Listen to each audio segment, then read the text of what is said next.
He does, perfect. Is there enough space for all of us? Because they are 4 plus me 5. Yeah. You will need an extra chair. Yeah, can I bring it or? Yeah, thanks. Ruth, how do I present you? Sorry, just shut this down. So because you each got logos different. Yeah. Escape. So is that actually on the machine now? Wait, let me do it. So I'm not familiar with Mac. No, yeah.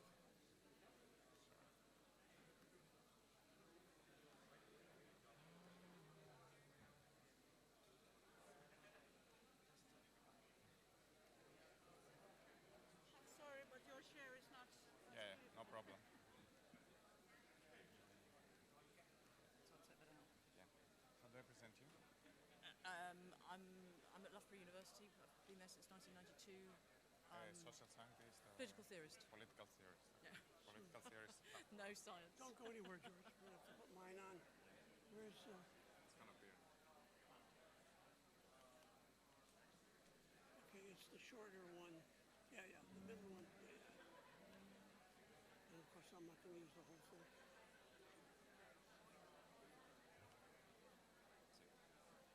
Huh? Yeah. You take it? Okay. And where is it now? Here, it's this blue one. Ah. All right, I'm going to. Can I ask you, George, how closely do you want us to stick to those 4 questions that we received? No, you're free to talk. We're free. Okay. You're free. That's what we agreed with Stefania. Okay. So it's gonna be, and then there's not gonna be the part where I ask you. We're gonna jump straight to the audience. Okay. So not gonna be a discussion because Stefania needs 15 minutes, so you might take 15 minutes. Yeah, I'm probably only going to take about 10. Okay, if you want to take 2 more to have it proportional, it's fine. Okay. You wanna come up? Are you gonna come up and make the announcement?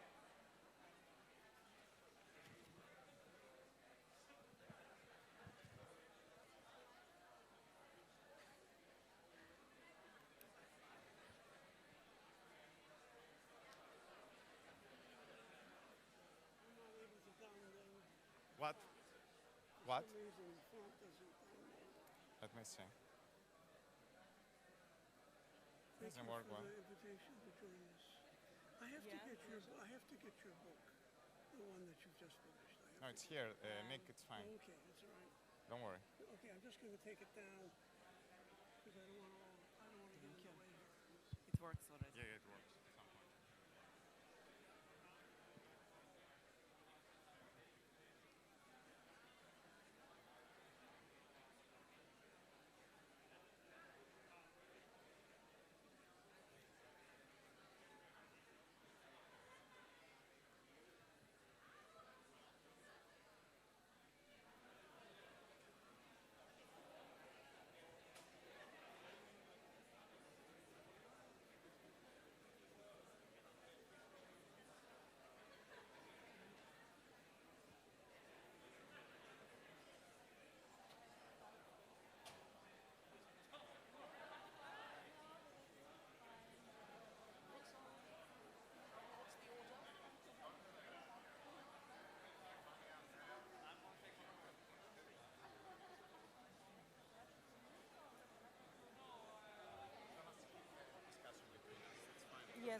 Yes.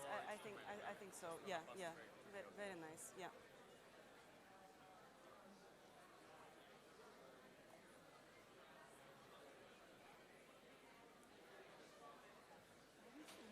Czechoslovakia? From Russia, from Moscow. Russia. Yes. Hello, Ruth. Yes, nice to see you again. I was at Loughborough. So, yes. Exactly. So I was coming,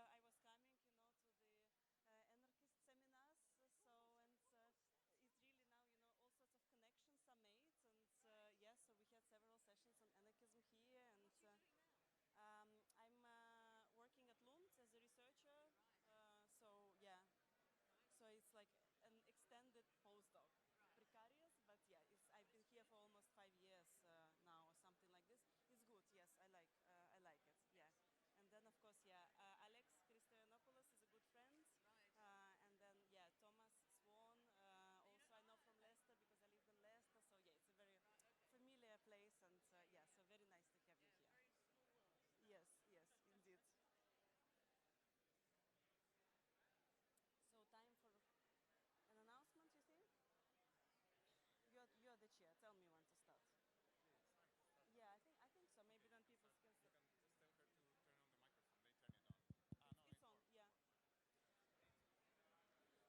Okay, hello everyone. So, before the evening plenary starts, a couple of announcements I have to make on behalf of the organizing team. So, first, someone lost this Samsonite key back. So, if you are in the audience, then maybe come to me after the session. Otherwise, it will be at the information desk in Lost and Found. Connected to this, please be very careful and keep an eye on your belongings. And the information tent closes at 6, so make sure you don't really leave things there after this time. So then another issue is the fika, which is served, so the coffee breaks, they're served both in Neusteatern here, but also in Moriskan in the outside space. So you're welcome to come to both of them. And also, yeah, Moriskan, I think, has been receiving fewer people, so do come there and find everything you can find in Neusteatern there, but with fewer people. And more important, and connected more to cultural things rather than housekeeping issues. So we're very excited that we have a very special joint exhibition happening now in Folkets Park, connected to the Degrowth conference. So, and it is in Brendan, so one of the venues that is part of the conference. So this is a joint exhibition of two artists. One is coming from Poland, Marek Jaskowski, I think, if I remember the surname accurately. So, and he comes especially for the Degrowth conference to present his artistic work, which connects very much to the theme of the conference, Dialogues in Turbulent Times. And then there is the exhibition of Bashir Nafal, so a Syrian artist based here in Malmö, whose painting may be familiar to you by now because we used it a lot on the conference website and in some of the poster materials advertising the demo, for example. So you can see the work of both of them, which nicely connects to the theme of the conference. So make sure you don't miss it, and you can also talk to them during lunchtime and basically come to Brendan at any time during the day, and some sessions are happening there also. So yes, and now I pass the microphone to the chair of the session, Yorgos. Thank you, Katja. So welcome to this plenary. After a long day, a final closure with an exciting lineup of speakers. The topic is dialogues between critical social theory, science, and degrowth. As you know, since you are in this conference, degrowth is our work, our research and activism on degrowth is a very interdisciplinary and very pluralistic field of work.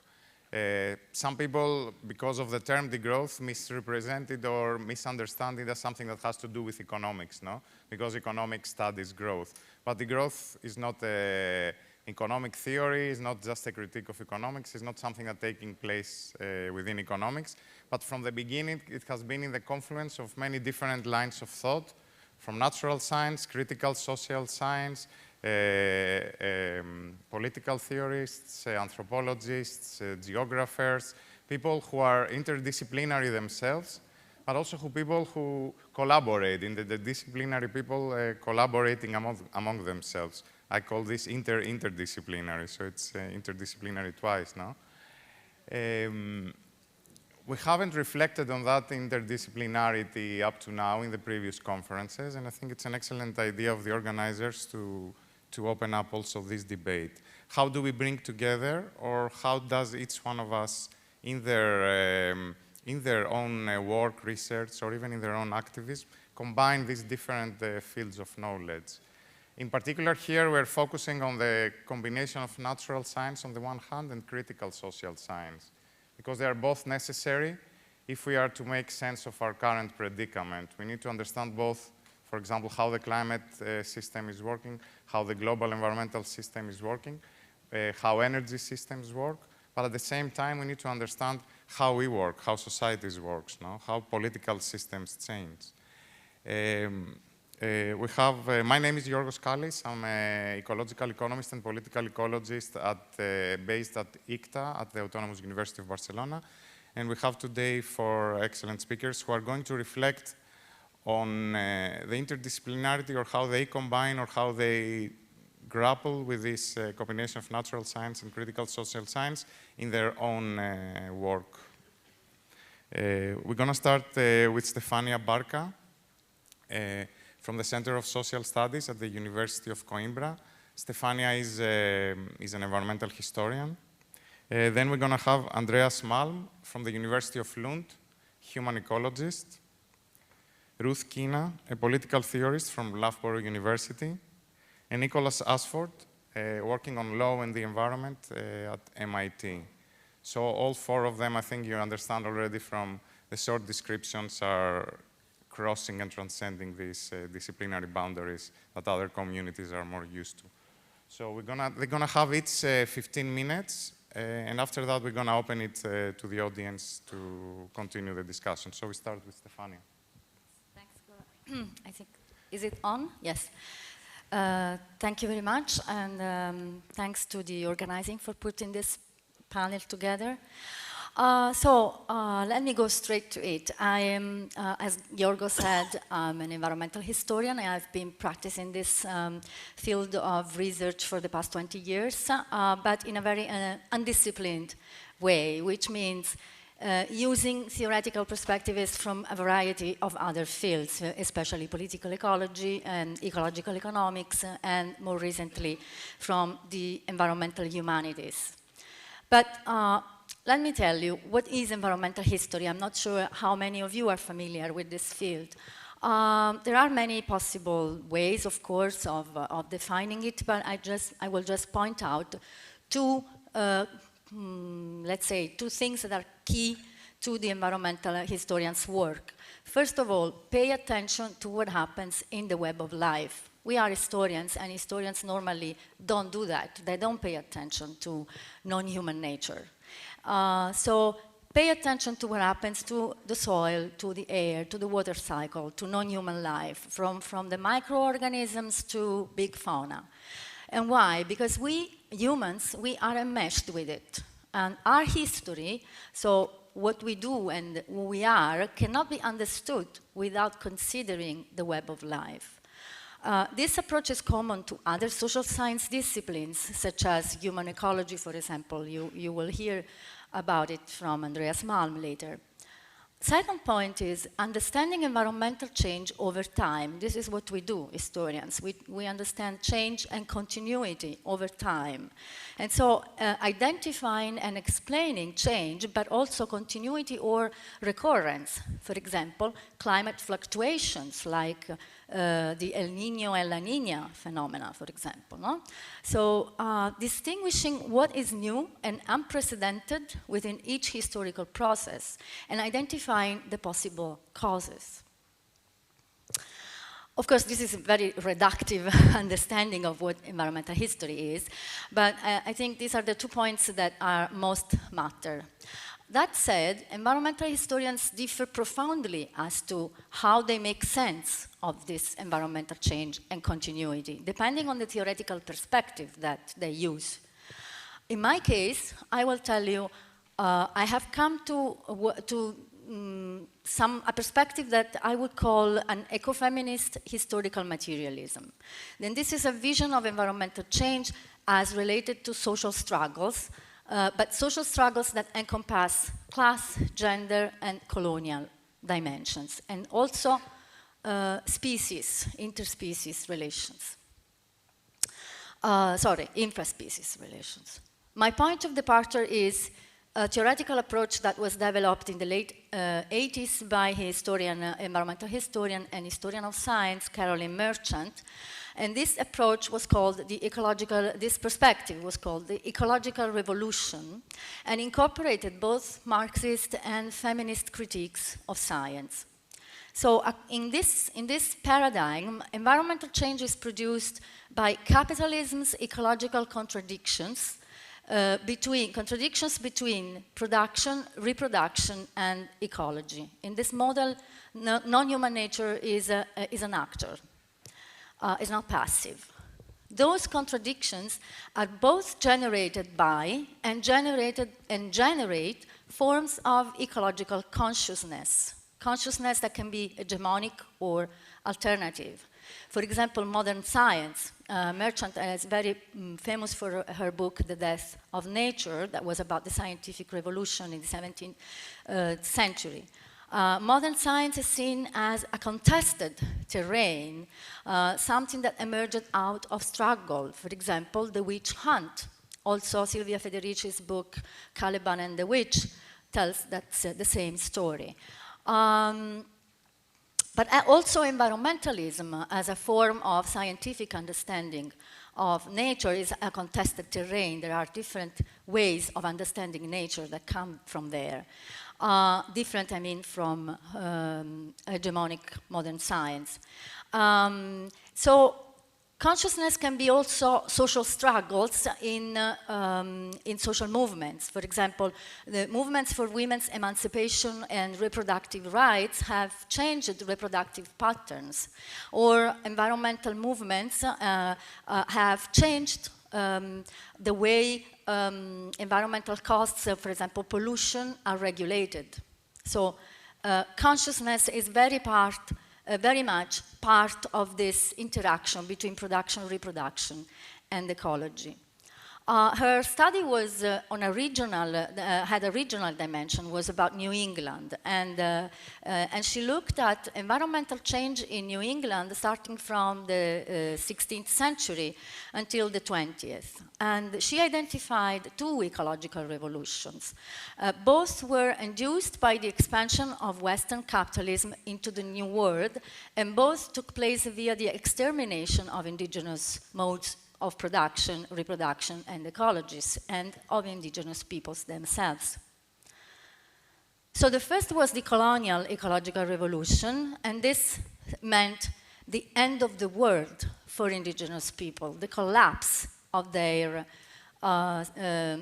world. And the second was the industrial ecological revolution that happened in the more or less along the 19th century, and this signified the end of the patriarchal, self-sufficient world of localized subsistence farming. I won't go into the details, but I can tell you more if you're interested in the debate. So what does it mean to apply this approach to our current epoch, the epoch of planetary, global, Earth system changes? And what do we gain from seeing this epoch as an ecological revolution on the world scale, on planetary scale? First of all, it becomes clear that this is not the first time the world ends for someone. People, species, ecosystems, epistemes, as a result of someone else's systemic actions. What is happening today with catastrophic climate and Earth system changes, leading to a new great extinction, mass displacements of people, and destruction of livelihoods, this should be set against the grain of that longer history of hegemony of Western capitalist patriarchy, leading to genocide, ecocide, and epistemicide on the global scale. However, the historical data we have from both historians and from natural scientists tell us very clearly that there has been a sudden and exponential increase in ecological collapse, which has coincided with exponential increase in land use changes associated with the past 6 decades, the era of growth, what is now called the Great Acceleration. What is unprecedented is the scale of change in this epoch, starting from the 1950s. The scale of change, which is not now systemic and at the planetary level. Environmental change has always occurred, as always, humans have always changed and modified their environments, but that usually happened on more local scales, even though, of course, from the 17th century, from the 16th century onwards, also planetary changes have been occurring due to colonization, the European colonization of the world. And what is unprecedented is the scale of life extinction that is associated with that. and the number of people that are already affected and the many more that will be, increasing exponentially the mass killing perpetuated by the few upon the many.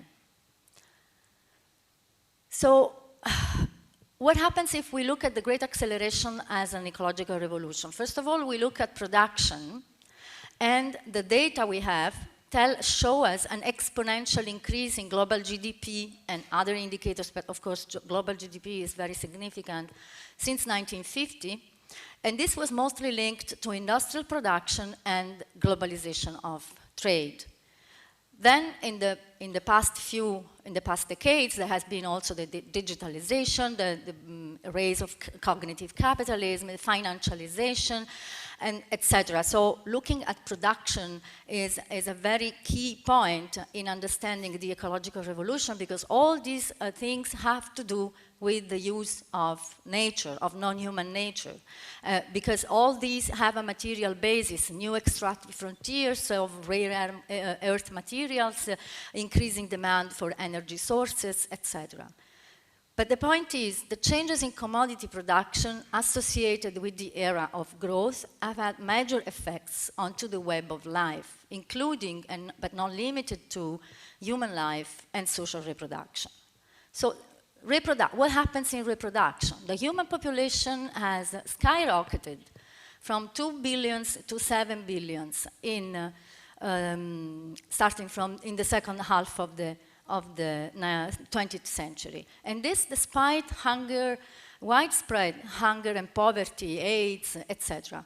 So how do we explain that? The current explanation in mainstream economics and in mainstream narratives also, mainstream economic history, for example, is that is thanks to growth. It's thanks to economic growth and the convergence. But was it rather the penicillin? Was it rather DDT, for example, that exterminated malaria in many areas, even though, of course, with other costs? Or was it as in feminist social reproduction theory, and I'm thinking here of Silvia Federici's work, for example, can we hypothesize that it was rather poverty the reason why this world population increased, in the sense that the process of unlimited primitive accumulation that is associated with the globalization of economic growth has led to proletarianization, the transformation of the people into proletarians on the world scale. So and so the production of cheap labor, as Jason Moore would also say, production of cheap labor on the world scale to feed into the machine of growth, and the oppression of women, of course. We also need to look at new disease patterns, the spreading of pollution-related diseases not only in industrialized countries, but also in the poor countries where industrial waste is displaced. This is something new, unprecedented in our era. Or also in the sacrificed zones of the industrial countries as well. The return of viruses that were thought of as defeated, the mass migrations, the feminization of waged work, there are many things that concern the sphere of reproduction and that we need to look at if we want to understand this epoch. But then we should look at the third sphere, the sphere of ecology, climate and earth system changes. We are in the midst of the sixth mass extinction of non-human species. And then the long list of things that you have already heard, many things: global warming, acidification of oceans, soil erosions, water crisis, nuclear fallout, etc. So environmental change is not new. What is unprecedented is the fact that economic growth for a small fraction of the human population is responsible for irreversible planetary changes that affect the rest of the human species and all other species. So economic growth could be seen as the core element of the social system that is driving the current ecological revolution. In this perspective, degrowth would become part of the community of those forces, global forces, that are resisting opposing, countering this process, while also planting seeds for an alternative system that would not only prevent the end of the world, but change the world, changing the system. But the ecological revolution perspective also tells us that this is not the first time in history that people have resisted catastrophic environmental change, acting from the ground up. In fact, the world we live in has also been positively shaped by those people who have put their bodies in the midst of the current of economic growth and opposed it. So the point is, how can we, people in this room, scholars, activists, intellectuals, whatever you like to define yourselves, how can we contribute towards making sure that this time we win? And especially, what do we mean by that? I think that to answer those questions, we need to disclaim our standpoint. There is no such thing as objective knowledge. All knowledge is embodied and situated in class, racial, gender, and species relations. Science is and must be plural. So this does not mean adopting a relativist approach that considers all knowledge equally legitimate, but to make explicit what our perspective and priorities are when it comes to make science, to do research. For example, in researching the Anthropocene history, we need to make explicit if our research is guided by the perspective of survival of the species and maintenance of the status quo, as many scholars do, including the maintenance of the growth paradigm, or by a critique of the status quo, a critical social science perspective. So the idea I have been working on recently and that I want to put forth here tonight to gather your feedback is that of working towards degrowing science. Climate change has spurred the growth of big universal science. There is much talking of building an integrated science of global change, which translates into recurrent talks to build bigger and more global research programs, needing more money, and also, it must be noted, producing bigger career advancements for fewer people, the hyper-selected 1% of global research, you could call it, mostly white males. The idea that some new kind, as it's proven by the gender composition of the Anthropocene Working Group, the group of scientists who are studying this epoch from a geological perspective, which is 99% white males. So the idea that some new kind of enlightened big science will save the world is a very persistent Western myth, one which lays on all sides of the political spectrum. For example, in a 500 pages long co-authored volume called The System's View of Life, Frigio Capra and Luigi Luisi put forward the grand idea that science has finally entered a new stage that makes it possible and indeed necessary to think in systemic terms, if only the world politicians adopted this view of life, all humanity's problems would be solved. Not only does the system's view of life magically dissolve social conflicts, colonial relations, power asymmetries of all sorts, but it offers rational solutions to social problems based on mimicking natural systems, solutions that can only be imagined and designed, guess what, by enlightened natural scientists, the scientific minds. Okay, so I will cut short on this. I think I gave you the sense of my critique, right? There is no mention in the system view of life to the violence that has given birth and sustained modern Western science thus far. No space for a plural dialogue among different ways of knowing and acting life. Systemic knowledge is a matter of big, complex, and costly science, carried out in research institutions and disseminated via educational programs and books, in the hope that it can reach politicians and translate into policies. So, okay. This critique also applies to the critical social sciences. For example, by proposing to integrate critical social science and humanities into a global change science together with the natural and hard sciences. Noel Castries, in a recent article published on the Anthropocene Review, falls prey to the same hubris of aiming to total knowledge to be achieved via a truly all-inclusive science package. But another example I want to make that concerns more historians and human humanities scholars is the debate over the name of the thing, the name of this epoch. Since ever the Anthropocene term had appeared, scholars have engaged in intellectual debates over the possible alternatives to the name Anthropocene. And rightly so, because Anthropocene is a terrible choice. I'm not arguing that this debate was meaningless, and to show how sincere I am, I will also engage with it and propose my own definition, one that has not been yet proposed as far as I know, and that sounds pretty much obvious to me, the West-Ocene, the age of Western hegemony. Let me also say that the point is not in finding the right name for it, or as I'm winning the battle of ideas.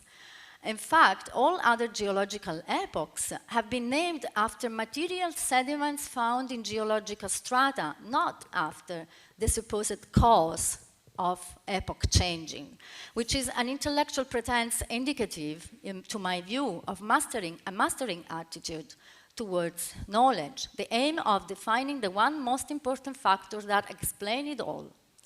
The truth is that there are many aspects which can explain the mess we are in, and choosing one over another is a political act. For example, choosing capital over humanity is a great move, indeed very important, towards clarifying things.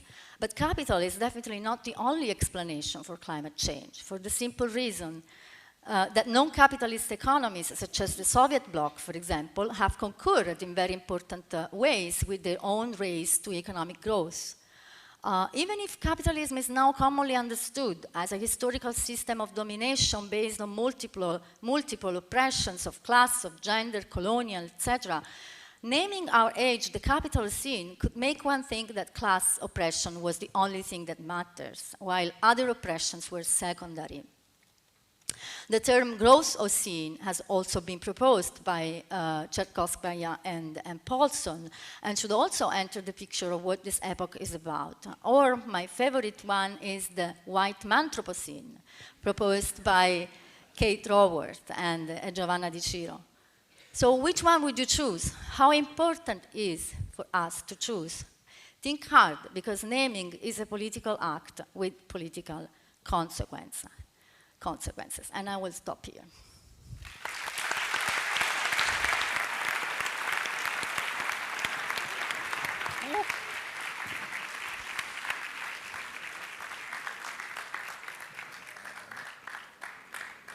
The next speaker is Andreas Malm.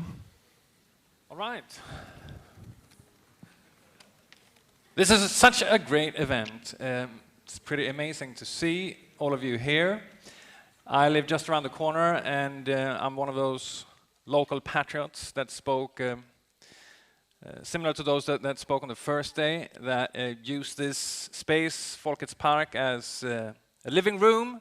Go here almost every day with my daughter. And all of a sudden, we have those hundreds of wonderful, beautiful comrades. Not that people are not wonderful and beautiful in your absence, but it adds an extra dimension, and it's really nice to have you all in what I consider my own backyard. Now, I had prepared for just a little talk based on the questions that we received from the organizers, and now I'm hearing that we're basically free to say whatever we want, and if I had known that, I would have prepared something different based largely on what's been going on in Sweden in terms of the weather of the past months. I think I will have to improvise a little bit, but I'll start by saying, responding to at least some of the questions that were sent to us by the organizers of this particular session. And those questions prompted me to engage with degrowth, which I have to admit I haven't done very much. I'm I'm a real history nerd, so I've spent the better part of the last half year researching climate change in ancient Egypt. And I ask you for forgiveness for spending so much of the precious little time we have on such a peripheral and distant topic when I could have, for instance, read degrowth literature instead. I mean, I've read a bit. I've read Prosperity Without Growth and some of that stuff, and I find it generally very compelling. To at least catch up a little bit, picked a recent essay by Comrade Georgios here, the one in CNS called Socialism Without Growth, to at least engage with some of the core ideas. And again, I find it a compelling read and a very persuasive argument. And I'm going to say just a few more things about how I perceive the arguments in this particular article and generally about degrowth. But let me just first say that I'm very proud that many of my own students in human ecology at Lund University have organized this event. And that's not because I have taught them degrowth, because I certainly haven't.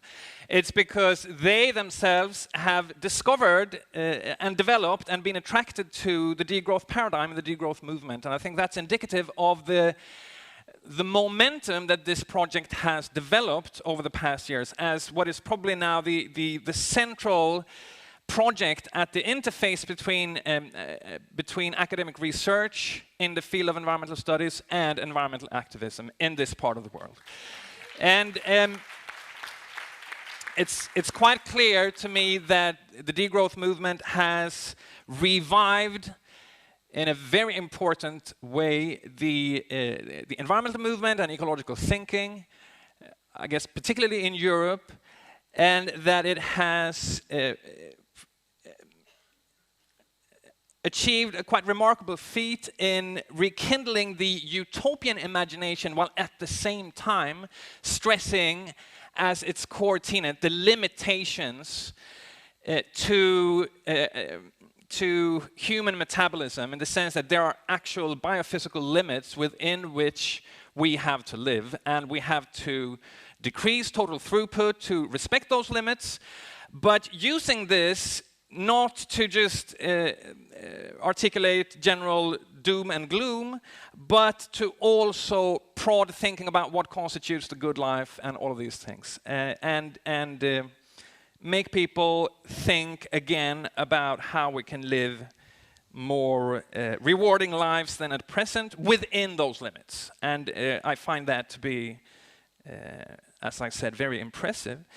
And I think you, for instance, you're spot on when you write, Georgios here, I'll be addressing you on the basis of this piece for a little bit, when you write that the response to Malthusianism should not be that humans are infinitely ingenious and know no limits, but that they can collectively limit themselves to a fair and sustainable share. And I think that this argument is also very important in debates on the left at this present conjuncture, because there is, to my mind, quite disturbingly, a resurgence of some of the more Promethean, ultra-techno-optimist thinkings in the left, and I'm thinking in particular of the fad called fully automated luxury communism, which is quite popular in the Anglophone left, particularly in the UK, perhaps mostly. And the advocates of fully automated luxury communism, I think, fall prey to the idea that there are no limits, and that is the proper response to Malthusianism and general right-wing reaction to advocate a communist future where we have basically transcended all kinds of biophysical limits on the basis of renewable energy as they see it. And I believe that it's crucially important to, as degrowthers seem to be doing, insist on the non-negotiability of certain biophysical limits, and that there is no realistic way that we can just transcend those limits, however communist, however perfect and utopian our communism might potentially become one day. All of this said, and this is all in fundamental agreement with what I understand to be the Degrowth project, and as I repeat, my knowledge is superficial, so I might have understood some basics. Please correct me if I have so. Having said all this, I think I'll say a few words about this summer. Or let me start by saying that the climate emergency is not in the future, it's upon us. And this is abundantly clear. And this, to me, is the overarching issue that should determine our political agenda. And I have to say that I become more and more a single issue academic and activist for every year, in the sense that I really think that climate change surpasses everything else. And I'm fully aware of the sixth mass extinction, the plastics in the ocean, and I mean all of the other problems that we have. Occupation of Palestine, whatever. But I think that there is something very, very special about runaway climate change as we are currently experiencing it in its very first phases. And how do we deal with this? Well, there was a paper recently put out by Johan Rockström and those people, not the one that everyone's been talking about this summer in PNAS, but one in Science, where they laid out a roadmap for rapid decarbonization on a global scale, where Rockström and his co-authors argue that we need to have a global carbon law that mandates a halving of emissions every decade on all scales in all countries, spanning all sectors of the world economy.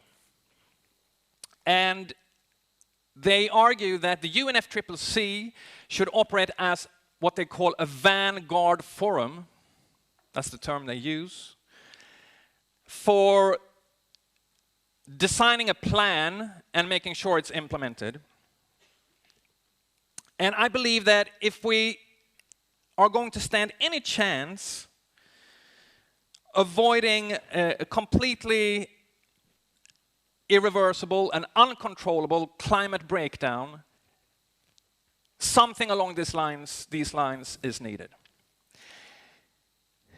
And it's so late in the day, so much has already been emitted, that I'm not even sure that we can any longer speak of a window of opportunity for avoiding 1.5 degrees of climate change, or even 2 degrees of climate change.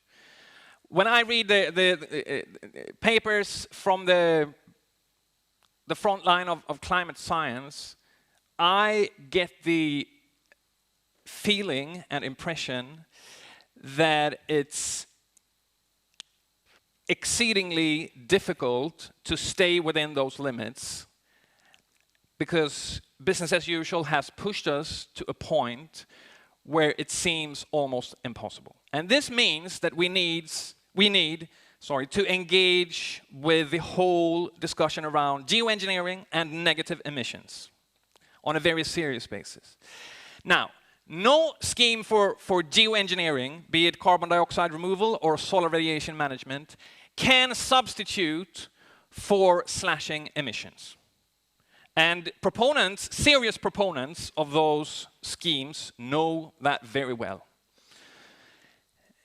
So there isn't really any way around a very swift, all-encompassing, deep, radical decarbonization of the entire world economy. And here is where I come to my little disagreement, and it's perhaps a difference in emphasis more than a serious disagreement, but at least there's something. When I read, for instance, this article on degrowth. And I believe that at this particular conjuncture in history, the key metric or measure shouldn't be total throughput, but it should be emissions of greenhouse gases. And those need to be, as I said, done away with, and we need to move towards negative emissions to pull the concentration of carbon dioxide in the atmosphere down. And this means, and here I tend to agree with what some of the speakers on the previous panel in this room said, This means that some throughput will have to be increased. And increase is perhaps the right word, as you point out in this article, not growth in the sense of compound growth that goes on forever, 3% every year. But you will have to have massive increase of some types of materials extraction and production and construction. Just consider this country that we're in. I'm in favor of immediately shutting down all domestic flights in this country. That's one obvious step towards a zero emissions Swedish economy. Now, if we're going to do that, we're going to have to replace the flights that people use to travel to Luleå and Umeå and Kiruna and other parts in northern Sweden with a massive rollout of new railway capacity. And that means building new things, extracting new materials, and having an increase of throughput in that particular section of the economy. And generally, if you're going to move the world economy towards negative total aggregate emissions within a couple of decades, I don't see how we can achieve that without massively increasing biophysical throughput in the alternative sectors. So, for instance, Georgios here right on page 5 of this article, true. The use of one resource can be reduced in absolute terms if substituted by another, but this merely shifts pressure from one resource to another, substituting one environmental problem with another, e.g. reducing the use of fossil fuels but increasing the use of nuclear power or the land occupied by renewable sources, etc. So if I understand the argument correct here, it is that, okay, if you shift pressure from one resource to another, you haven't really made any serious gain because the total biophysical throughput is still equally large. But to me, this is a bit of an analytical mistake because I believe that if we actually shifted the throughput from fossil fuels to land, we would have made a very massive gain, namely radically decreasing the likelihood of absolutely catastrophic climate change. Now, I do not argue, and I do not believe that renewable energy comes with no harm, no damage, no disadvantages to ecosystems. And I don't think any serious advocate of renewable energy believe this, at least they shouldn't believe this.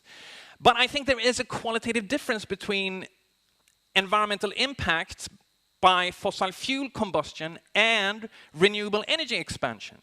It's a little bit like comparing genocide with shoplifting to me. Both are crimes in a sense, but they're still completely different categories. Okay, I have to round up now. I didn't even get to the summer. Just let me finish by saying very quickly that climate emergency is upon us, and it's been abundantly clear in this country. And the dimension of the disaster this summer has, I think, taken every Swede, or at least most Swedes who care about those things, by surprise, by shock. The level of crisis in our agricultural sector is just astounding. Now, all of this makes me feel, and I'm going to wind up here, all of this feeling of climate emergency being upon us makes me feel that we should assert what some activists in the early 1970s used to call the primacy of action. Now, I was at the first COP meeting in Berlin in 1995, and we were a couple of hundred activists who formed a human blockade around the conference venue on the final day to prevent the negotiators, all the ministers, from leaving, and we chanted, "No more blah, blah, blah, action now." That was in 1995. Since then, global greenhouse gas emissions have increased on an annual level so that they are now about 50% larger than they were in 1995. But I'm beginning to feel that we should turn the chant towards ourselves. It's time for us to assert the primacy of action, and some of you may know who I'm paraphrasing here. I think it's time to go from protest to resistance. From protest in the sense of saying we don't want emissions, to resistance in the sense of physically intervening in emissions and trying to shut them down. And next week, we have this year's Ende Gelände type action coming up in the Netherlands. I would encourage as many of you as can, logistically, to go there, because we're going to physically, non-violently, shut down the extraction of natural gas around Gröningen. And these are the types of actions that need to be conducted on a massive scale, and it behooves us as environmental academics to go out of the academic bubble and join real direct actions now. Okay.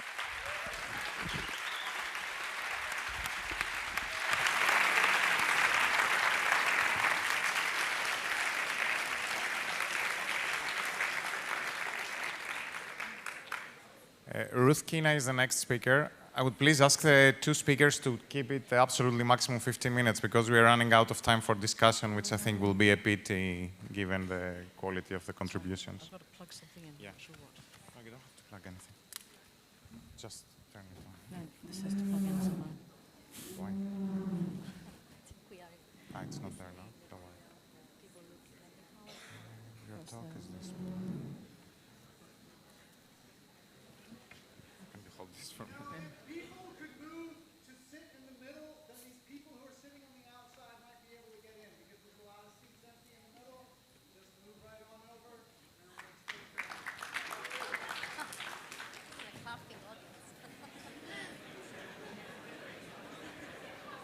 Oh, that's the one.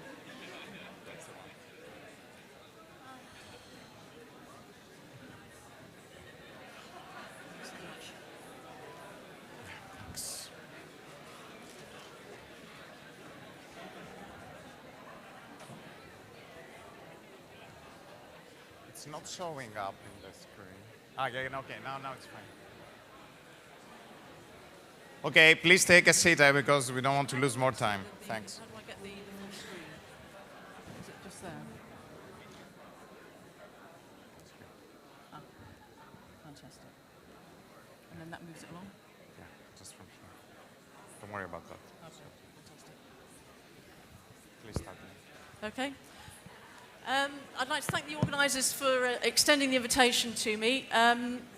So I've set up this this presentation as an attempt to show what I think is the affinity between anarchism and degrowth. So, like the previous speaker, I'm not someone who's spent a lot of time thinking about degrowth, but I have spent a lot of time thinking about anarchism. And what I want to do in the presentation is to address the three questions that I was asked to think about by the organisers. And they are: how do anarchist theoretical perspectives connect to degrowth? What commonalities and contradictions can be identified between them? And how can they be mutually enriching? So what I'm going to do in the presentation is answer the first question by saying the way that anarchist theoretical perspectives connect to degrowth is through a critique of domination and slavery, and I've got the most to say about that in the presentation. The commonalities and contradictions within anarchism I'll touch on when I talk about the tensions, as I see it, between anti-civilization critique and modernisation. And then right at the end of the presentation, I've got a slide which talks about anarchist education, which is actually about the ways in which anarchists understand the generation of knowledge, or what we might call plural science. So, to start off, the theoretical perspectives. So, my starting point really is this idea that anarchists are critics of domination and slavery, and the anarchist thesis is that comes directly to look at the idea of growth rather than degrowth. So that's where the connection lies.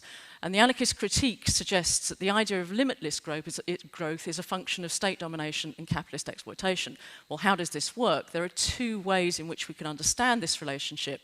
The first is in a sort of legalistic way. So the constitutional guarantee to the right to private property, this is Proudhon's starting point, facilitates capitalist exploitation. Okay, and at the same time, the legal protection that capitalists get to exploit depends on the monopoly of force that capitalism finances. So there's a symbiotic relationship between capitalism and the state, and that's the context within which the anarchist understands growth to operate. So to illustrate this, there's a little diagram which is supposed to capture the essence of a sort of an anarchist historical sociology of the state. So if we start with the kind of the claim to sovereignty, the theoretical claim to sovereignty, that there will be a sovereign in a particular area, this is not just a conceptual claim, although it is a very important conceptual claim. It's also a claim that involves territorialization and bordering, okay? In order to be the sovereign, in order to be the lawmaker, in order to be the person who decides what goes in a particular area, you need military force. And classically, the modern states are grounded on the use of military force to drive out all comers to challenge the sovereign. If you're going to raise an army and you're going to assert your claim of sovereignty within a particular territorial boundary, you need to pay that army, you need credit. And this is where the capitalist relationship comes in, and the anarchist argues that fundamentally the modern state is based on the credit lines that banks and single individuals in some cases extend in order for sovereigns to enforce their power within a particular territory. What happens once that claim to sovereignty has been established, once that monopoly has been established, is that you have a system of taxation set up, and that system of taxation is the system through which exploitation occurs. You need to pay back the creditor, and therefore you allow people to exploit workforces in order that they pay taxes that can then be dished out to various sort of better off interests, if you like. Now, the last part of the diagram, the constitutional order, this is fluid. So you can have more or less libertarian states, more or less social democratic states, more or less authoritarian states, depending on the nature of the balance of power within any particular geographical location. But the anarchist will argue, although you will have important differences within those territorial boundaries, and some citizens will be an awful lot better off than other citizens in other territories, the problem of growth, the problem of limitless growth, is explained by this nexus between the political elite, if you like, the person who wants, or the group of people who want to establish sovereign control, and the people who finance that control.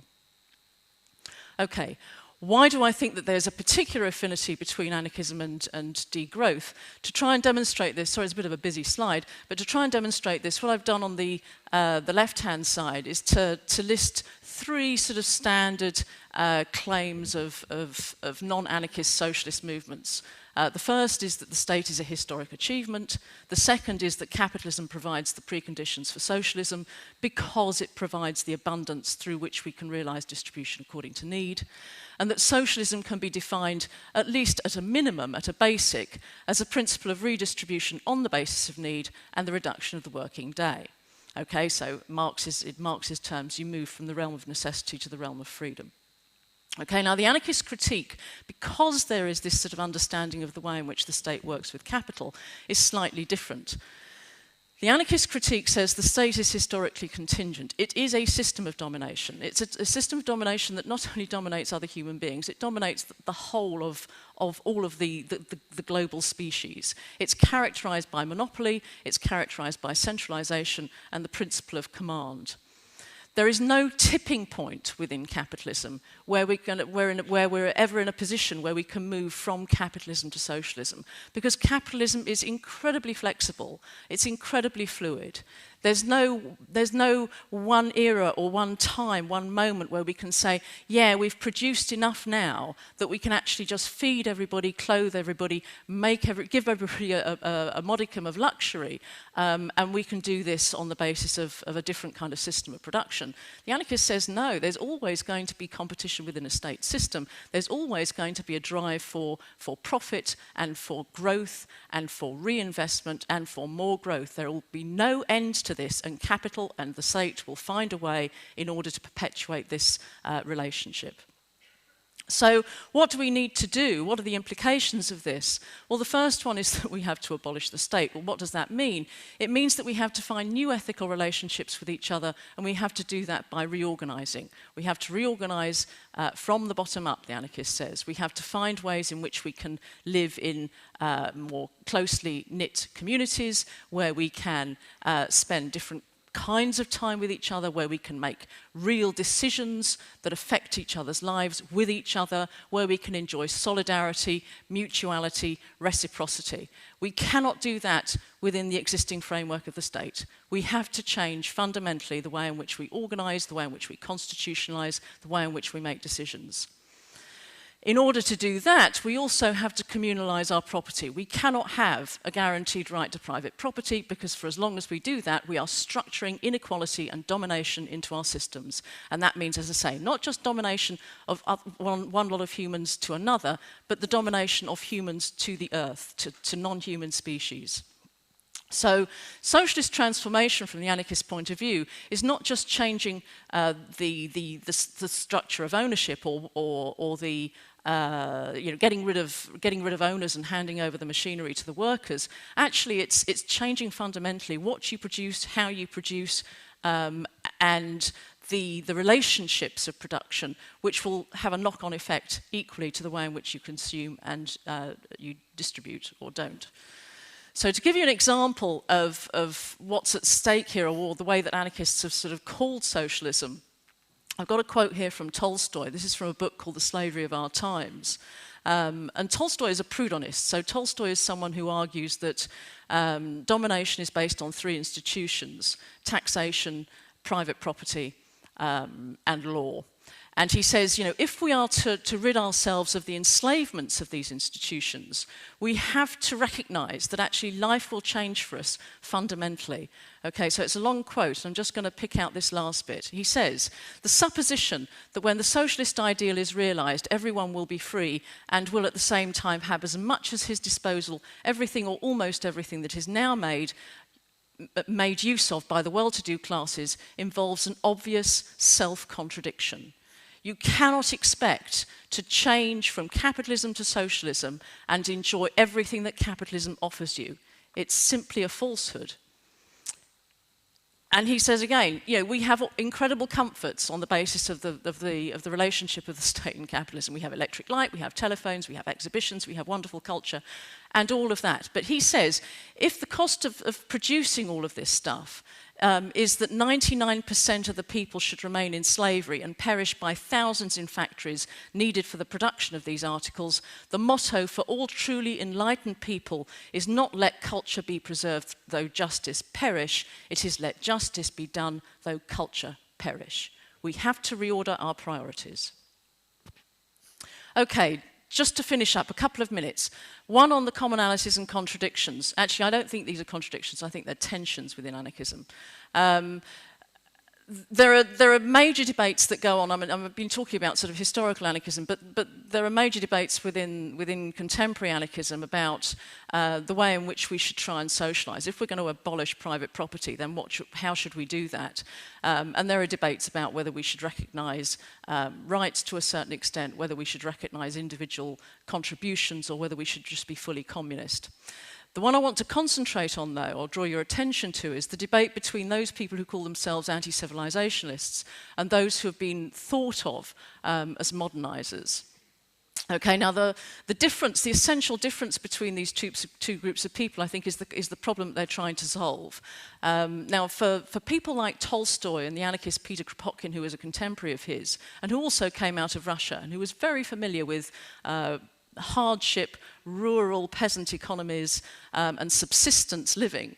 One of the things that they wanted to do in proposing, if you like, the complete disruption of all of the networks, the global capital networks that currently existed, one of the things they wanted to do was to think about how you could alleviate the working burdens that the poorest people of the earth faced. And the solutions that they came up with was not to jettison all the technology and tools that existed, but to ethically evaluate what you could use in order to help people improve their own lives, in order to allow people to use these tools for their own benefits.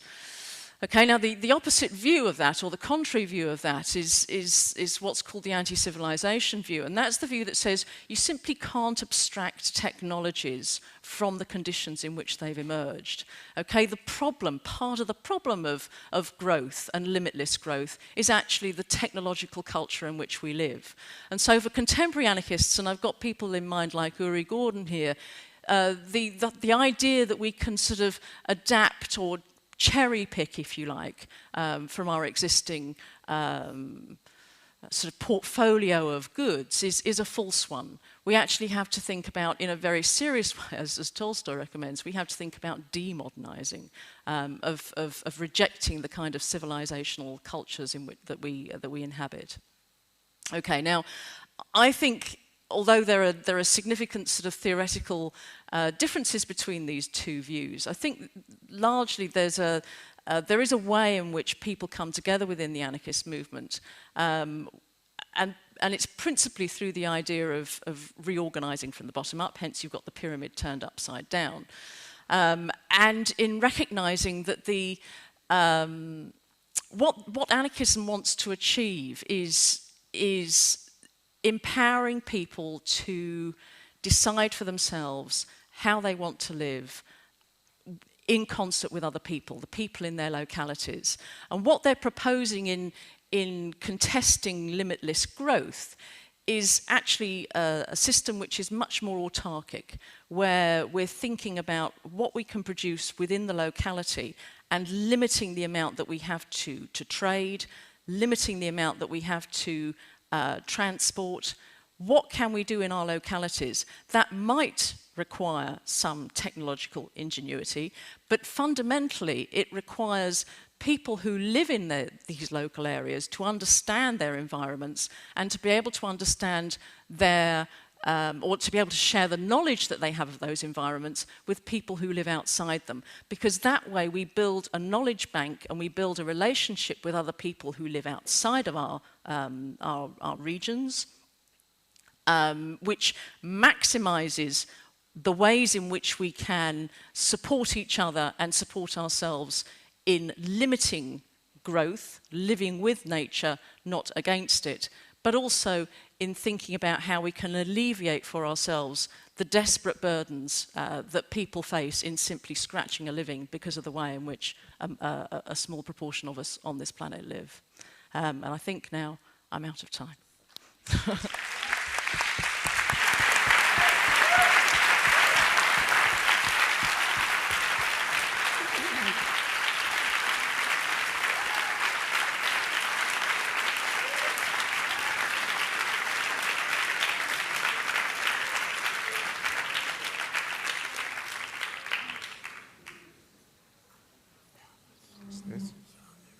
Is it or no? How do you put it down? No, you have it like that or no? Okay, all right. Yeah. Well, I don't know how I follow that, but I will attempt to do that. I attended the Degrowth conference in Barcelona and some since that time. George Collis and I have known each other since I was working on the Water Framework Directive and sent him a student while I was at Cambridge. He helped her deal with that issue. And then much later, we came closer around the degrowth issue. And in fact, published the piece that we have that argued for a 4-day week in Europe while retaining pay. And by the way, I'm happy to announce that New Zealand now has experimented with this issue, and a firm has adopted the 4-day work week, found that there's greater productivity on the part of workers, the workers are less stressed, doesn't cost them any more, and they're thinking about making it a permanent fixture. So anybody who says 4-day week won't work needs to look at the facts. I thought about growth a lot. One thing that annoyed me about the degrowth question, which doesn't annoy me anymore because it's not so front, is that they said, we're not talking about sustainable development. We're talking about degrowth. Degrowth is not sustainable development. I think that's an incorrect statement. I think sustainable development, which incorporates economic welfare, environmental equality, and earning capacity and meaningful jobs, is totally consonant with the degrowth concept. So it's nice to carve out an area in which you sort of want to make an impact, but I think you're doing yourselves a disfavor by saying it's not sustainable consumption and product, it's not environmental quality, it's degrowth. Well, yes. And I sat down and I said, well, what is it about growth that annoys us? It means different things. First, it means aggregate growth in products and services that consume energy and materials. We're not happy about this from an environmental perspective. You can do something about that. You can de-emphasize GDP. You can de-emphasize productivity. You can decouple physical growth from profit. I'll come back to this. Profit, it's understandable that you would think that the private sector that wants to make more money has to sell more stuff. You can actually arrange it such that the more money is made, the less stuff the private sector sells. That's what we do with water pricing. You know, the more water you use, it doesn't get cheaper per gallon, it gets more expensive. And then when you use too much water, you go back to the first increment and you tax water. So it costs you a lot because you're a hoarder and a pig when it comes to the use of water. So the economic system developed this way, but there's actually no reason why industry cannot make money by providing less. It takes a reconstruction. Now, growth in profits tied to subsidies, tax treatment of investment, profit itself, and the provision of producer and consumer credit is something we're not terribly happy with. And one of the reasons is because there's a lot of money involved. And if you go to the discussion tomorrow night where money is discussed, you'll see, yes, how really important following the money is. You can change the nature of these subsidies. You can have tax incentives or disincentives. You can change the credit practices. You can institute anti-monopoly practices. It doesn't have to be that we need a growth in profits to have a sustainable society. And of course, when you don't have enough domestic consumption, people are going to look to making more money from trade. And when you externalize trade, you've got a whole new marketplace to deal with. But there are problems. And the problems are, for example, if we in a country want to have a carbon tax, but other countries don't have a carbon tax, the provision of refrigerators and cars are going to go and be produced in that country. So you need an international agreement on the issue of a carbon tax and regulation. You can't do it alone. You can't do it alone. And you need to change the border taxation of products that come in that either exploit labor or exploit the environment. There's a growth, and we don't like it, in disparity in consumption, wealth, and income. Unprecedented concentration of wealth. And it's not changing. It's not changing. We could bring the idea of sufficiency in law in. We could tax inheritance. We change the tax structure. We could play around with guaranteed income, pay for unpaid work.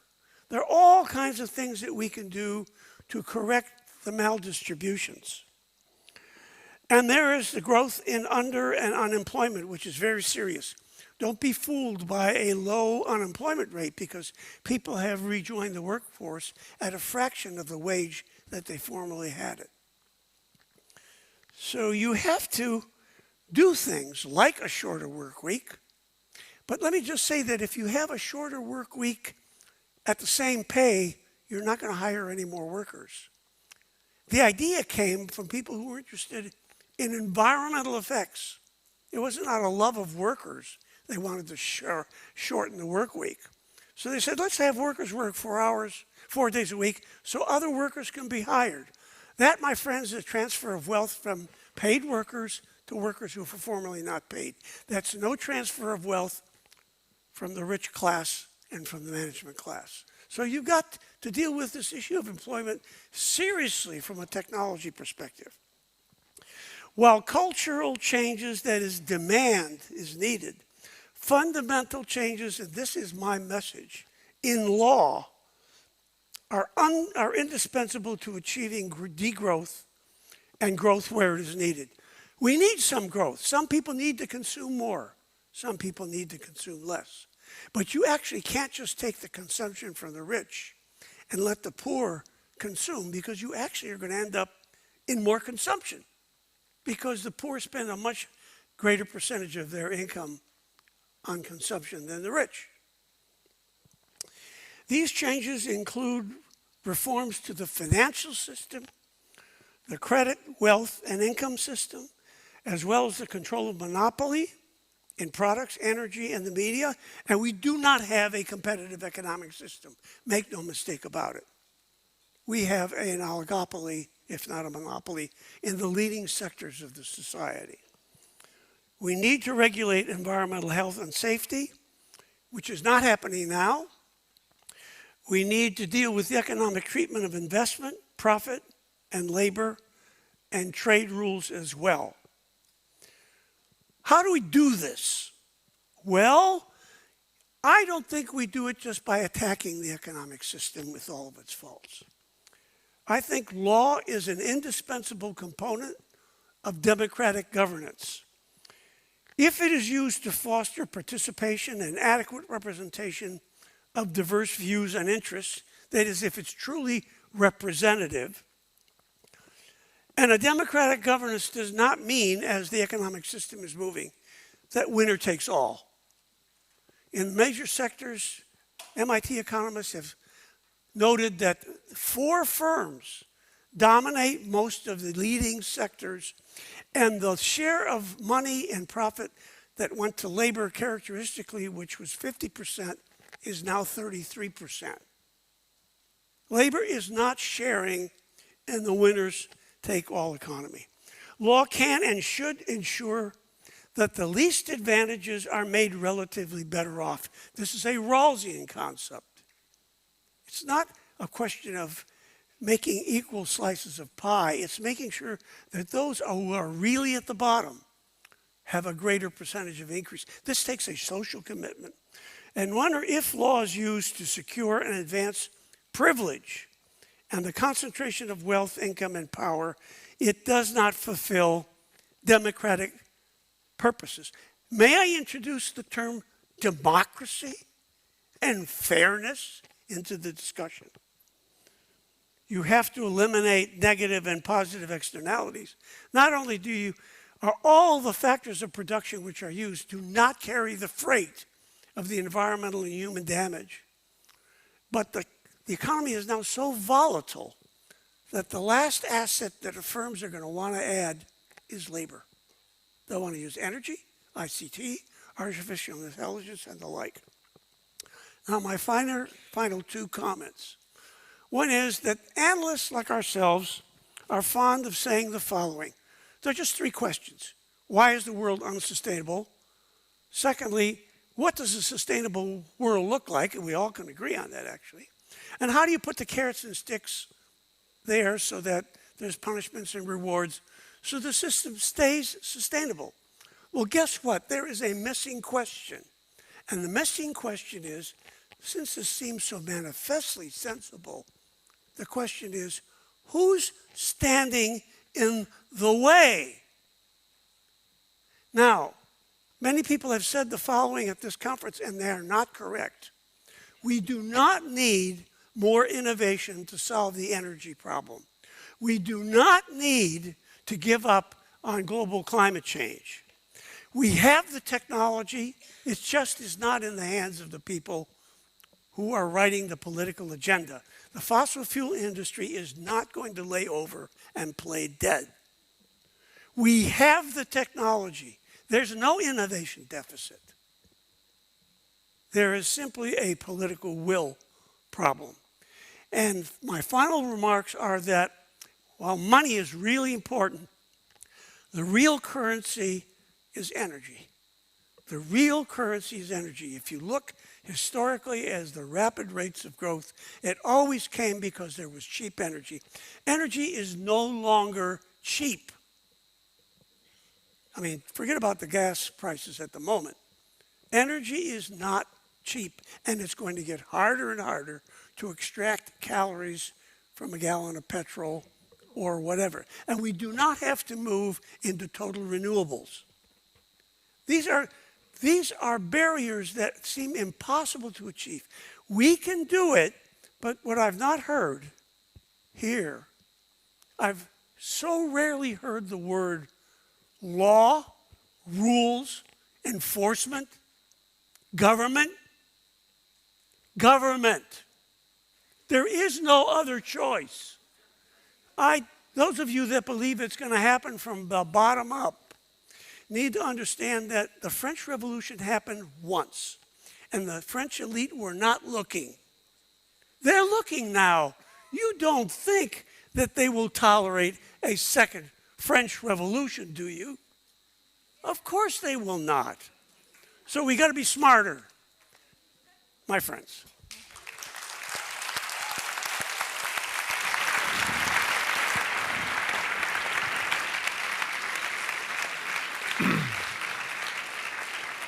Okay, we have to do this quick, so we're going to take 5 questions, or even more.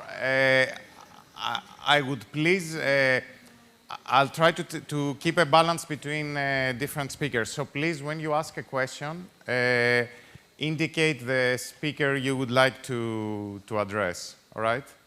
Women first. Yes, can I see a woman raising her hand? That's what I was looking for, but I didn't see. I saw 7 men doing it. So can I see a woman, please? Yes, there are 2 over there.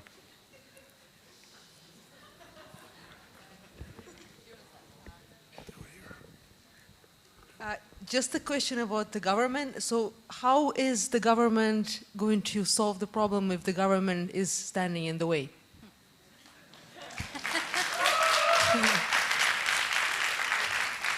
There are a number of answers. No. Oh, you want to wait? Okay, sorry, okay.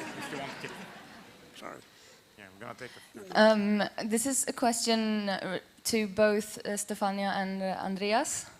And there's a very clear difference in how you speak and your focus, how broad it is or how narrow it is.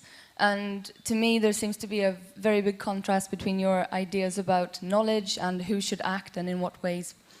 And I was just wondering if there are kind of any conversations between the 2 of you on that topic that you would like to share very briefly. Are there any problems with the very sort of strongly sort of the agitation of the way that you're speaking, Andreas? And can that become sort of narrow-minded, even though we're fighting an enemy that it's very valid to fight? Any thoughts on that?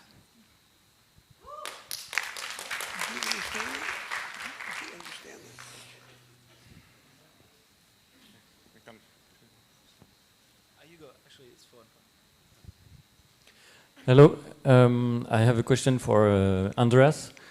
You talked about the Rockström proposal of a global agreement, enforceable and very strong.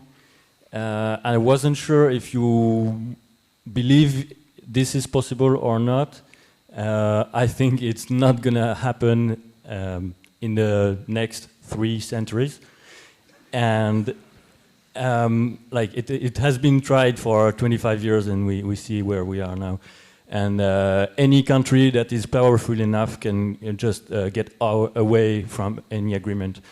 But I do, like you said, the Ende Gelände type of action and targeting the roots directly is much more efficient, I think. Can I have a question also for Ruth and Stefania as a priority? For Ruth first. Yes, Inge. Yeah. Thank you. I really enjoyed your intervention. I just wonder whether we have the time to do away with capitalism, or whether we somehow have to act within the framework of the system we have. The other thing I'm worried about in this relation is that when we discuss these bottom-up approaches, is this actually possible with the people we have now? When I think about myself and my neighbors and so on, I'm very much doubting that the things you're talking about are realistic. So these are my worries, although I very much like what you say. And one question for Stefania, more direct to Stefania, because the first one was not directly to her. So, yeah, okay.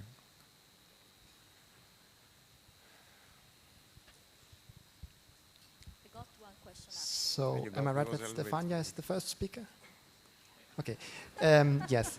So, I really liked your talk, and it reminded me. I can't see you. Here. Oh, thank you.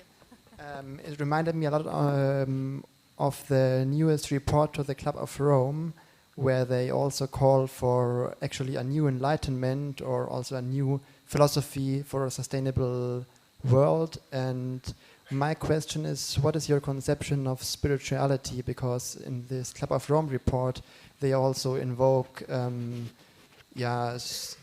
conceptions of spirituality from Eastern religions, for example, or from indigenous religions. Yeah, and how can spirituality and science somehow be reconciled? It might be a difficult question, but yeah. Okay, so we start with Nicholas. We can go this way. If you can be quick in your answers, and then I don't know if we have a little bit more time or not for discussion, no? I just got through talking to a lawyer who succeeded in getting trans fat off the market in the United States. Now that's quite an accomplishment, you know. You've got to be strategic. You can't say, well, I hate capitalism, and we got to defeat capitalism before we do anything. You take one industry at a time. You take the people who are waiting in the wings with the better technology. You make coalitions with those people, and you move the technologies piece by piece by piece. And you have to be strategic, and you have to be organized.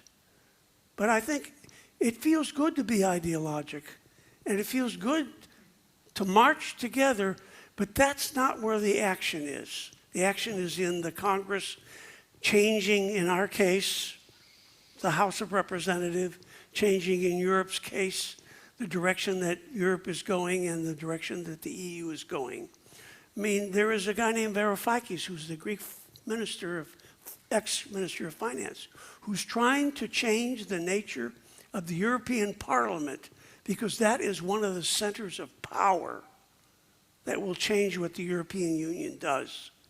And it's not far-fetched.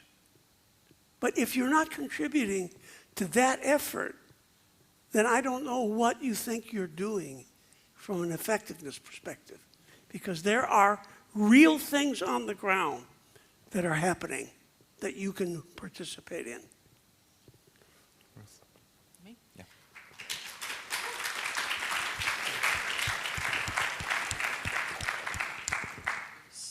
So the question was, can we afford to wait? We got time, and I think it follows quite nicely actually from what you've just said, because I don't think there's a, you know, we are where we are. We live in a world which is deeply problematic, and where power relationships are I mean, obviously not working. So what should we do? Do anarchists sit around and say, oh well, you know, there's going to be a French Revolution? No, they're not saying that. They're saying we work in the world that we inhabit. We do what we can. That might mean actually putting pressure on your existing institutions, even if you don't participate in those institutions. You can do quite a lot to put pressure on those institutions by demonstrating, by direct action. So that's one thing you can do. You can change your practices. That's another thing you can do. You can decide not to go to the shopping malls. You can decide to get, to completely change the way in which you consume resources. And if a lot of people do that, that also makes a difference. So I think, the anarchist critique for me is important because, I mean, it makes me, if you like, kind of pessimistic about how far we can achieve anything within our existing frameworks, but that doesn't mean to say that you don't try. It actually gives you every reason to try, but with your eyes open, not thinking that going to the voting booth and putting your X on the piece of paper is going to make the difference. It won't. We know it won't. And when it comes to government and law, I agree. Anarchists are not against rules. They're just for rules that people make, not for laws that are imposed upon them. And that's the difference. So you can struggle to change laws, and it's great when it happens if you can be strategic and change, get something banned or whatever it is. But that's not where it stops. And the anarchist critique, I think, is important because it tells you that that's not where it stops. There's no point at which you can be safe from the monopoly to come back, from that domination. You have to be vigilant, and that means concerted, direct action all the time.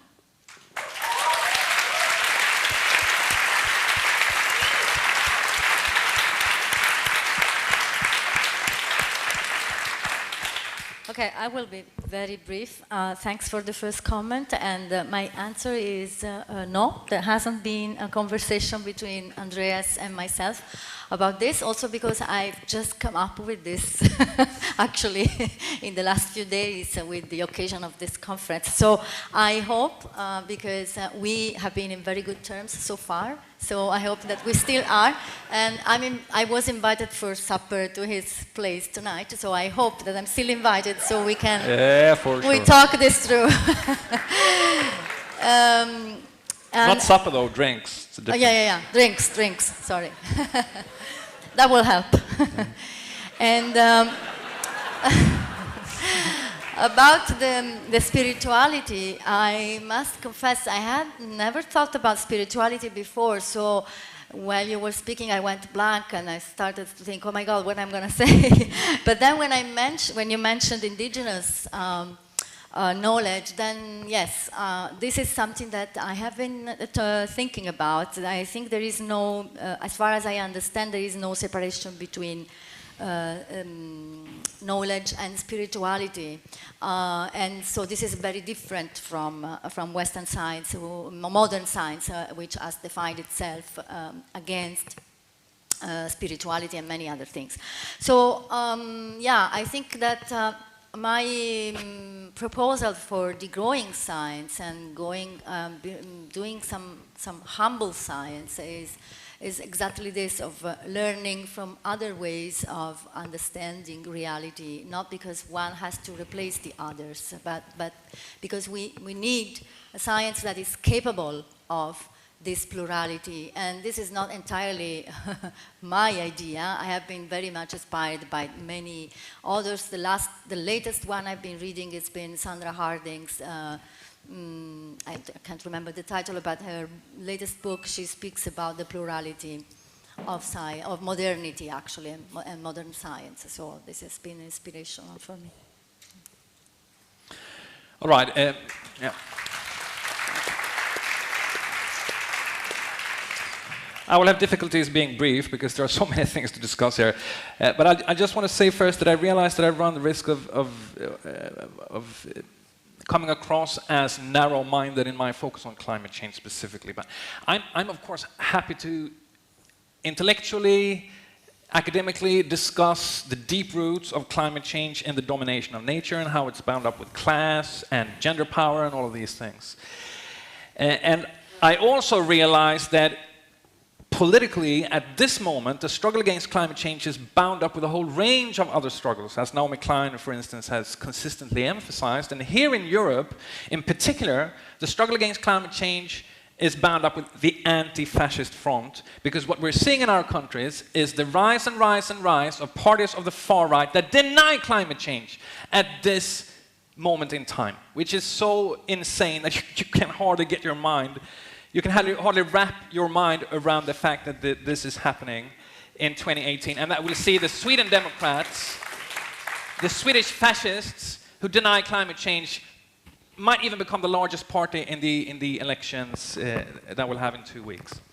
Now, as for the question, well, the planning of the world economy, isn't that impossible? Isn't that just a pie in the sky? Well, I'm not arguing that it is likely that we will solve the problem of climate change. Currently, all the trends are going in the wrong direction. But you don't base your politics on an assessment of probability, the outcome that is most likely. You base your politics on what you think is necessary to solve the problems at hand. And here I will come to my final point, and that is the question of state power and anarchism. I have to say, I'm an old recovered anarchist, so I have a bit of emotional passion here.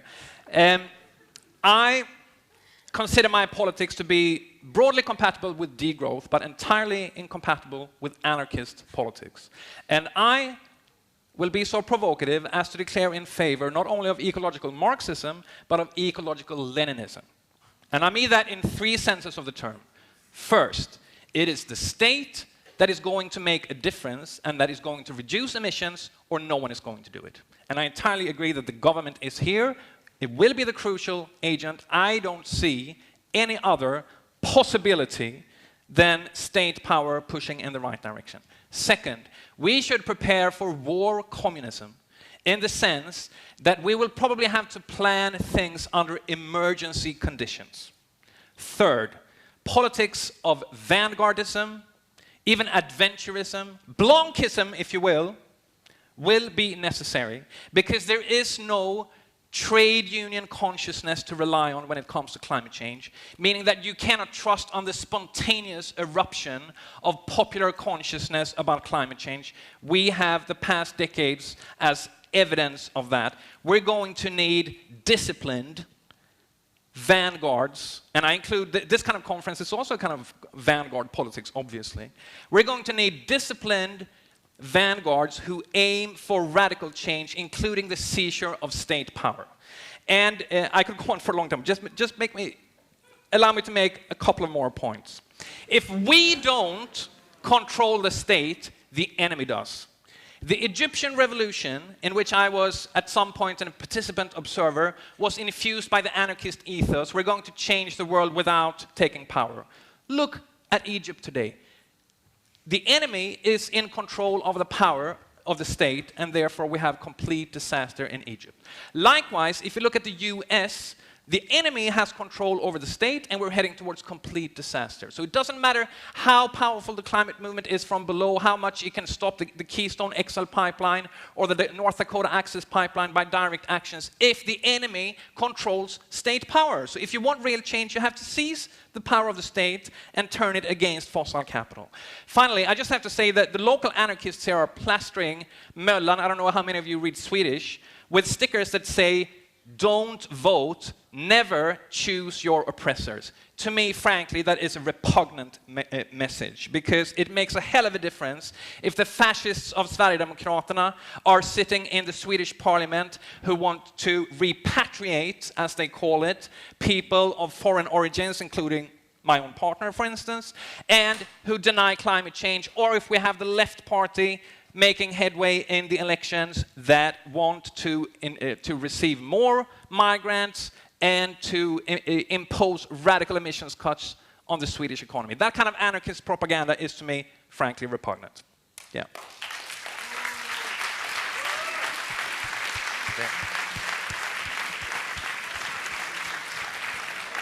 We are 10 minutes. We are 10 minutes over. Katja, we can continue, you think, or it's 10 minutes? Yeah? I mean, I'm asking the organizers, I don't know. It has become a little bit of a discussion of state versus anarchism, which I see that it woke you up, but it was supposed to be a discussion about bringing different knowledges together. So if you can try to bring different things together, it would be nicer than fueling more the division. But we can move it intellectually too now. Yes, please.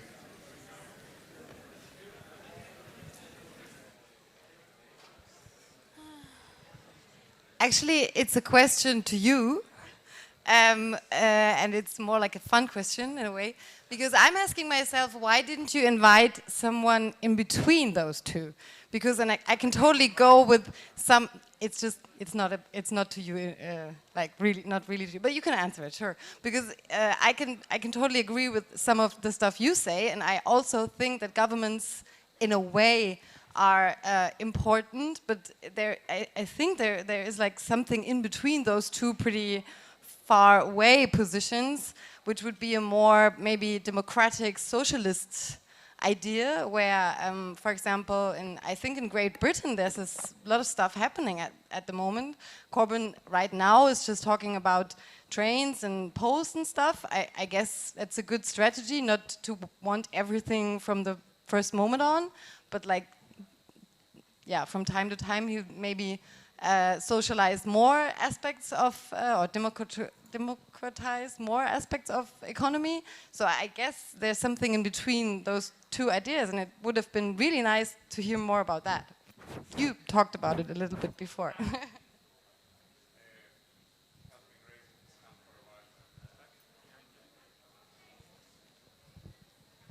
Thank you for coming over. 2 short questions to all the panelists. What would be your personal proposals first to bring more long-term thinking to politicians? Shall we, for example, reduce their reelectivity?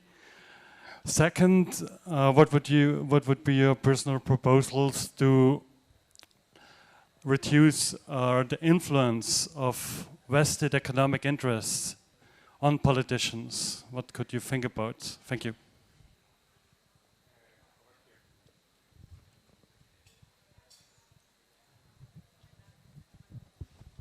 So something I am longing for, and I think a lot of people are, is the question of, so what do we do now? And it was really, really interesting and great to hear this kind of agitated debate now, because I think the passion is what we need. So to get all this state versus anarchy debate on a more practical path, maybe Ruth, you could give an idea of, if you say you recognize that we have to live within the system that we are now, and the state does have a lot of power. In what way do you think we could still use the power that the state, as it is defined now, has? Use that to get rid of capitalism or prevent climate change or whatever, and then address other issues that the state has? Does that make sense?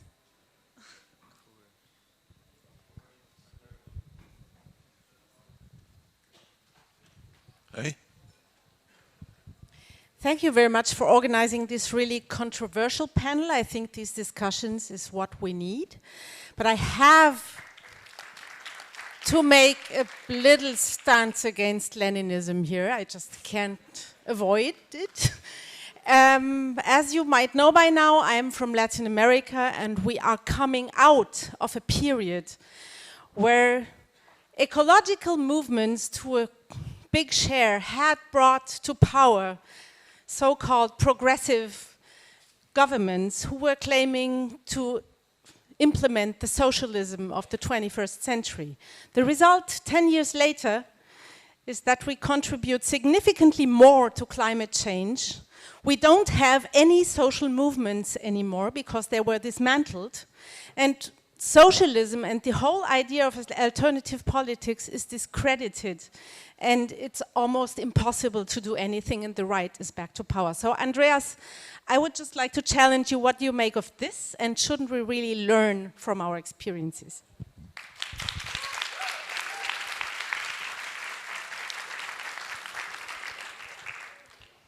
I have a question mainly to Andreas, but maybe also to the others, and it's in praise of big science.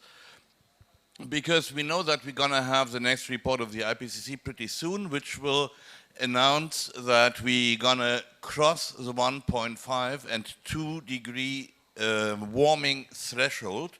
And as Andreas said, it will advocate that we have negative emissions afterwards. Why is it doing this kind of projections? Because every single scenario is based on the assumption of economic growth. not a single one without.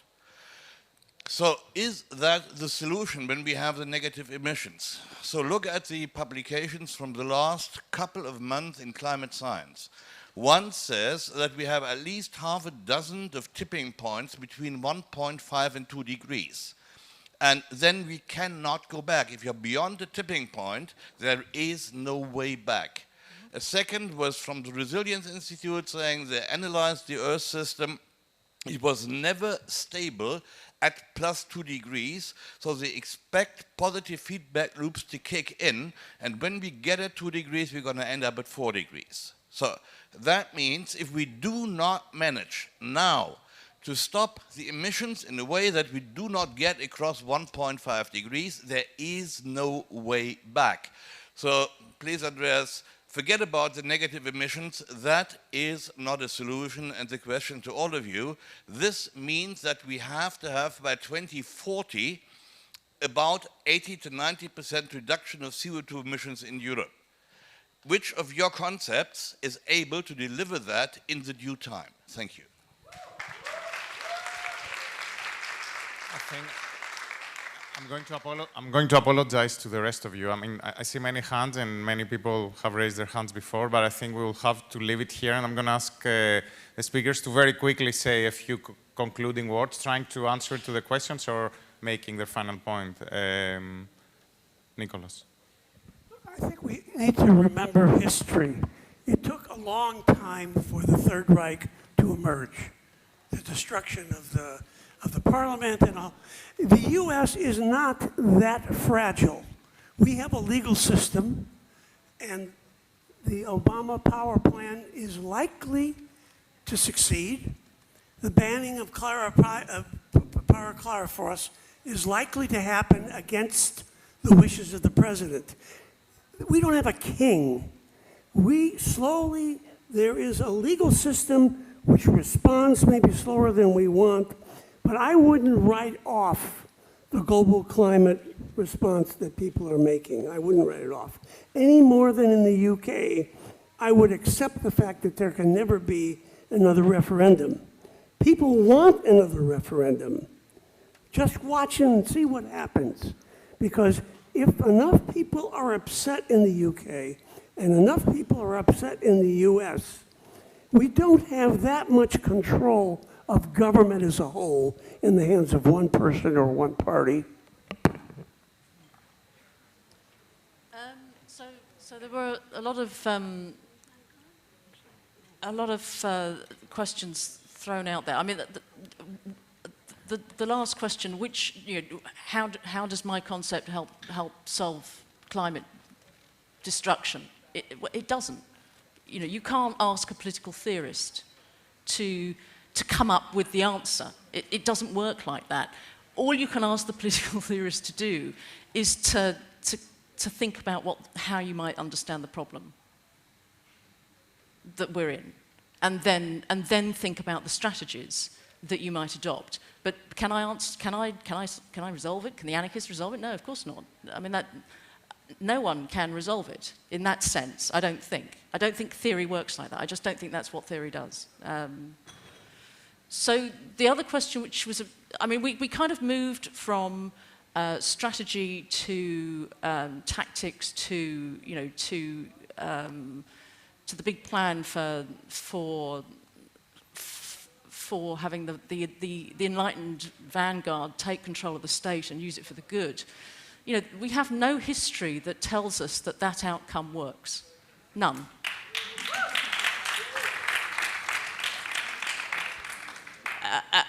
All we have is ourselves. That's what I think we have. And we can spread knowledge, we can try and convert people, we can try and persuade people, we can try and put pressure on politicians. Whether or not people choose to vote is entirely up to them. It seems to me that people have to make decisions about what they want to do and how they're going to do it, but not be told by other people what they should do, must do, and will do on pain of punishment. That is not the way to bring about meaningful political change. So no, I don't think anarchism has a silver bullet. I think it has a way of looking at the world, and I think it has a way of looking at power relations, and that if you spend some time thinking about the way in which the anarchist looks at the power relations, then you can act accordingly. You can accept it or you cannot, but you can make a different kind of decision about the kind of action you want to take on the basis of the theory that you're given. And I'll leave it there. Okay, so very briefly on the question of sizing power. So I think that in the end, this is of course a big issue, but I think that in the end it boils down to one question. Do we contemplate violence? Do we accept the idea of using violence to get where we want to get, to size power, to get to the state, blah?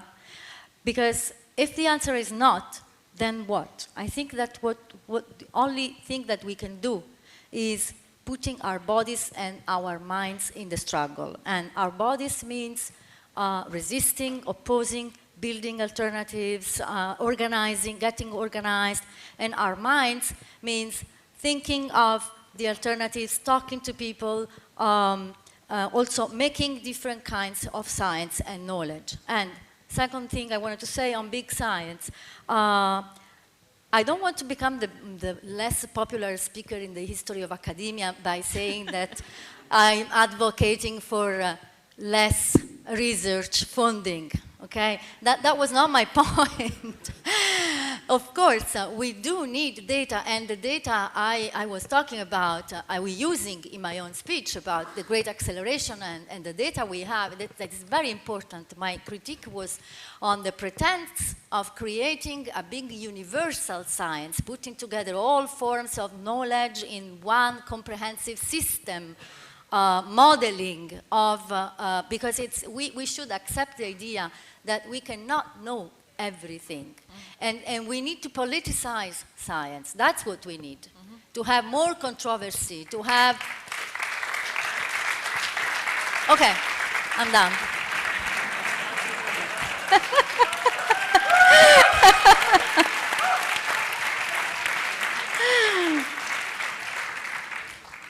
Okay, on the question of voting, is my mic on? Yeah.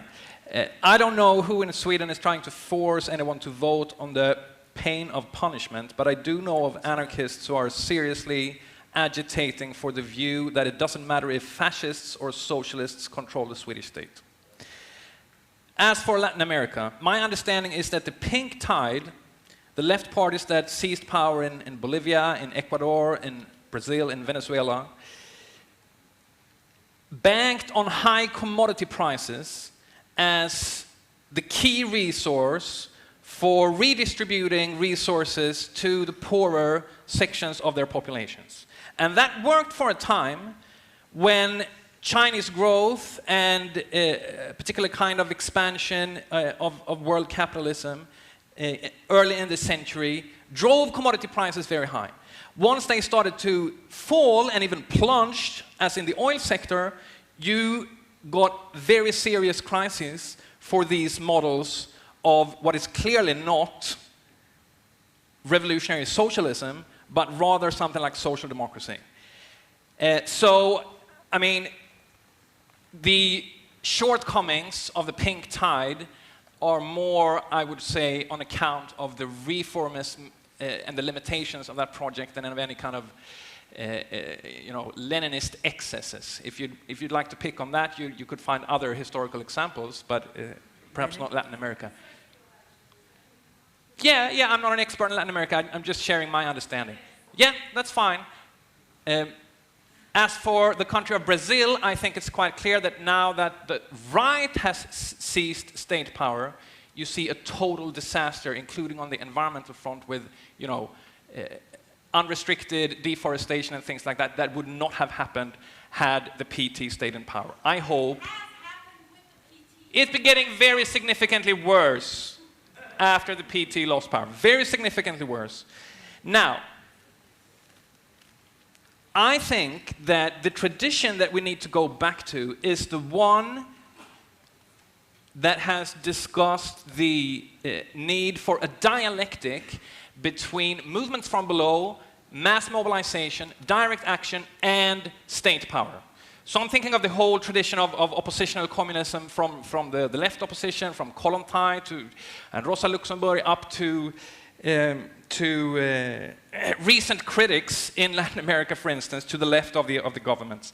This is where we can find inspiration, I think, to deal with the challenges of the present moment, because it's obvious that the states, the governments that we now have, won't do anything on their own accord. It needs massive direct action to push them to do something. On the other hand, direct action itself is insufficient. It doesn't solve the problem only to go out on multiple actions. Now, lastly, on the issue of negative emissions and those things. So I think that a key to reducing the carbon concentration in the atmosphere is to release the land that is currently used for livestock rearing and allow for reforestation and for biomass plantation that can potentially feed BECCS plants on an industrial scale. What this requires, I believe, is global mandatory veganism. That is, complete termination of consumption of animal products. And I'm not even a vegan myself, so it's not out of culinary preferences that I say this, but I don't see any other solution to how we're going to reduce the carbon concentration in the atmosphere. And quite obviously, global mandatory veganism is something that the states will have to impose on their citizens. There is a paper that was published after the Leipzig conference, and were the political views of participants in the Degrowth conference. So it was based on a survey. And they were, if I remember well, it was by Matthias Smeltzer and Dennis Evertsberg. So they were the eco-socialists, the eco-anarchists, and the pacifists, you know. I think the pacifists are the ones who clapped both, or they didn't clap at all. But the good news is that we keep coming to the conferences and we are still together, so. Okay, thank you all for staying longer.